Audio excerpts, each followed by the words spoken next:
بەو پێیەی کە هێزەکانی ئەمریکا ئیستا بۆ ماوەی 30 ساڵە لە عێراق و 20 ساڵیشە لە ئەفغانستان ماونەتەوە، ڕەخنەگەرانی دەستێوەردانی سەربازی ماوەیەکی زۆرە داوا لە ئەمریکا دەکەن کە سەربازەکانی بکێشێتەوە و دەست لە سیاسەتەکانی وەک دەڵێن گۆڕینی ڕژیم هەڵگرێ.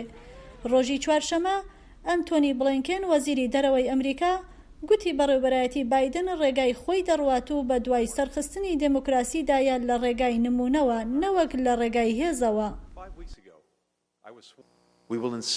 ئێمە ڕەفتاری دیموکراتیانە گەشە دەدەین، بەڵام لە ڕێی دەستێوەردانی سەربازی گرانیان هەوڵدان بۆ لە ناوبردننی ڕژێمە دەسەڵاتخوازەکان لە ڕێگای هێزەوە.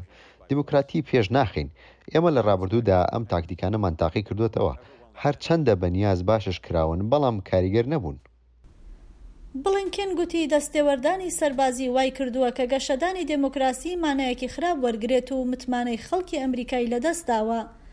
ئەو بەڵێنیدا کە بەڕێوەبەرایەتی بایدن بە شێوەیەکی جیاواز کار بکە لەوانە بۆ بەهێزکردنی دیموکراسی لە ناوخۆدا وەک پێویستیەکی سیاسەتی دەرەوە.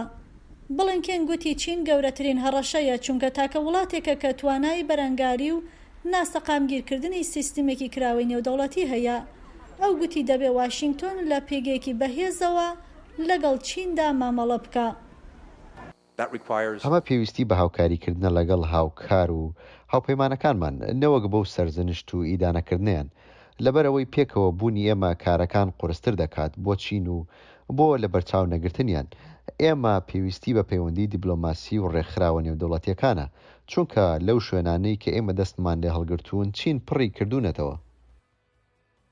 لەگەڵ ئەوەدا کە زۆرێک لە ئەندامانی بەڕێوەبەرایەتی نوێ لەوانە خودی جۆ بایدنیش لە بەڕێوەبەرایەتی سەرۆک ئۆبامادا خزمەتیان کردووە، بەڵام بلینکن هەر بیرۆکێکی ڕەت کردەوە سەبارەت بەوەی کە تیمەکەی ئیستای درێژە دەری ڕێگای ئۆباما بێ.